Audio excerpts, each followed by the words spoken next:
Olá, sejam bem-vindos a mais uma aula do nosso canal. Iniciaremos aqui o assunto de angiologia, sistema cardiovascular. O sistema circulatório, na verdade, ele é composto pelo sistema cardiovascular e pelo sistema vascular linfático. Dentro do sistema cardiovascular, nós temos o coração, as artérias, as veias e o fluido que circunda dentro deles, que é o sangue.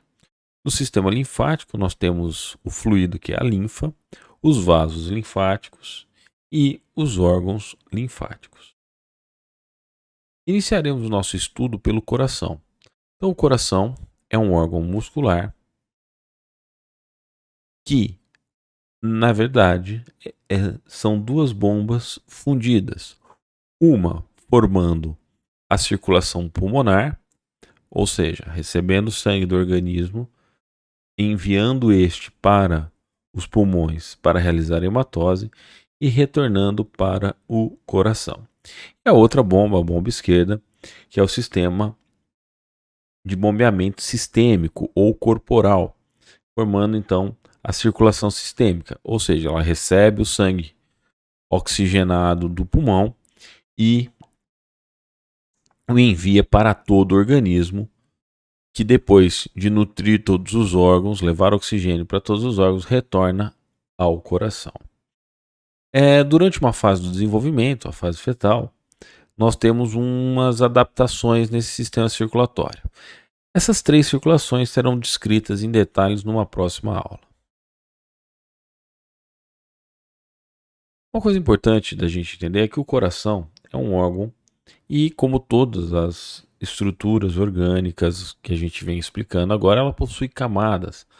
O estudo das camadas orgânicas a gente chama de estratigrafia, que é o estudo dos estratos das camadas. E o coração tem as suas camadas organizadas da seguinte maneira. Vou fazer a apresentação de interno para externamente, ok? A camada mais interna do coração recebe o nome de endocárdio, é uma camada fibrosa que reveste o coração internamente.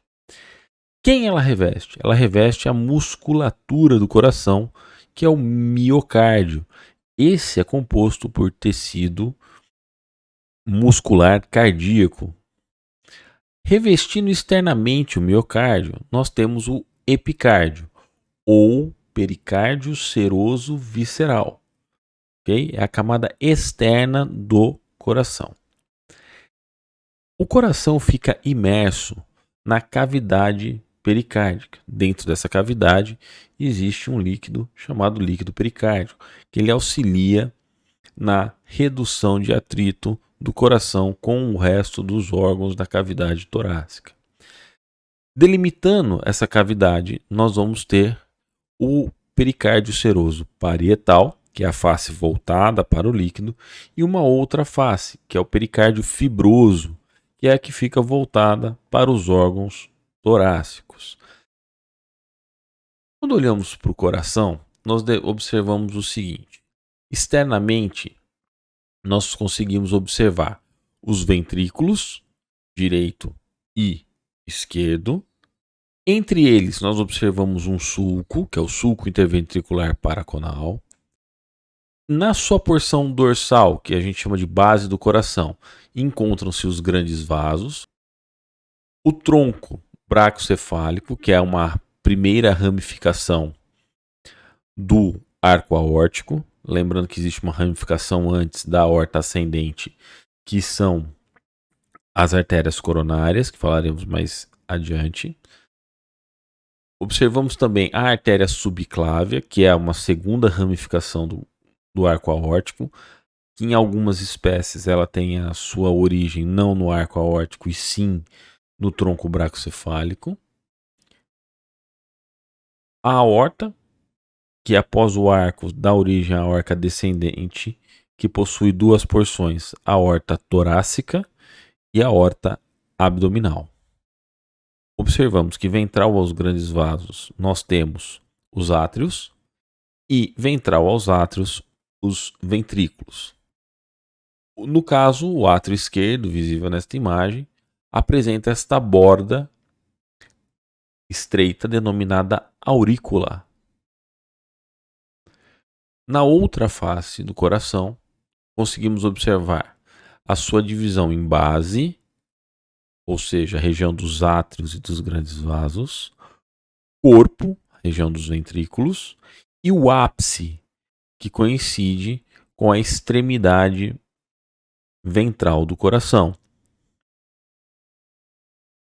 O ventrículo esquerdo possui uma parede mais desenvolvida, enquanto o ventrículo direito tem sua parede mais delgada. Separando os ventrículos, externamente observa-se a formação de um sulco, que é denominado sulco interventricular subsinuoso na face direita e sulco interventricular paraconal na face esquerda. Delimitando entre átrios e ventrículos, observamos o sulco coronário, onde nós vemos a artéria coronária direita nesta imagem. Aqui na face esquerda, a gente consegue observar o ventrículo direito já com uma incisão e o átrio direito também com uma incisão. Observamos que no átrio existe uma chegada de inúmeros vasos, que são as veias pulmonares, diferente do que acontece no átrio direito, que chegam apenas à cava caudal e à veia cava cranial.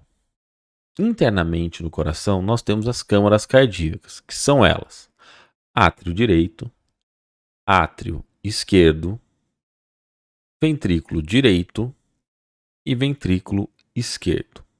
Temos algumas estruturas muito importantes, como a válvula atrioventricular direita, que é o conjunto de válvulas, que são as cúspides, que controlam o fluxo do sangue entre o átrio direito e o ventrículo direito.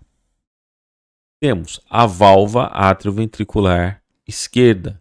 Essas válvulas eram chamadas anteriormente de válvula bicúspide e válvula tricúspide, mas esses nomes não são mais utilizados na nómina anatômica, ok? Temos ainda auxiliando essas válvulas quem? O delimitador dos ventrículos, que é o septo interventricular, os músculos papilares, que é onde se insere essas estruturas brancas, que são as cordas tendíneas, que auxiliam o processo de abertura e fechamento das válvulas. Observamos ainda internamente no coração a válvula da aorta, ou seja, essa válvula ela controla o fluxo do sangue de dentro do ventrículo esquerdo para a aorta. Temos também a válvula pulmonar, que não é visível nesta imagem, que controla o fluxo do ventrículo direito para a artéria pulmonar. E observamos a secção dos vasos coronários, as artérias coronarianas e as veias cardíacas. Observamos essa outra projeção do miocárdio, que são as trabéculas cárneas, que auxiliam na contenção do processo de sístole e diástole dos ventrículos. Nesta foto podemos verificar de maneira mais nítida quem são as válvulas, o septo e o músculo papilar. Observem a diferença da espessura do miocárdio no ventrículo direito, que é mais delgado, e no ventrículo esquerdo, onde ele é mais espesso. Aqui nesse coração podemos observar o ápice, que é uma projeção do ventrículo esquerdo, que possui uma parede mais espessa e uma câmara mais delgada.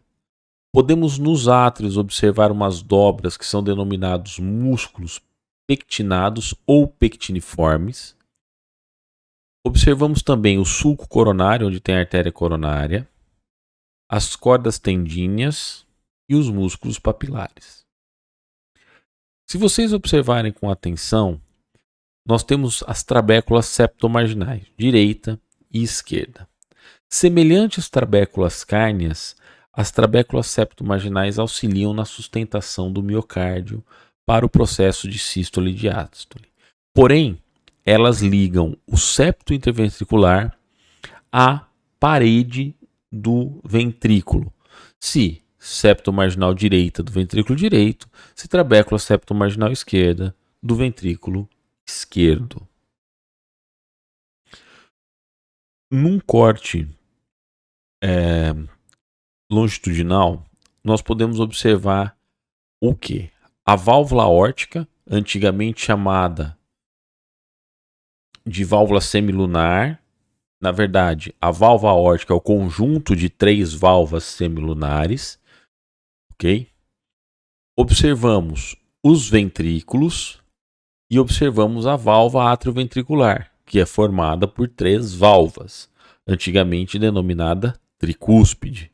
E vemos a válvula atrioventricular esquerda, que possui 2 válvulas, por isso antigamente ela era denominada bicúspide.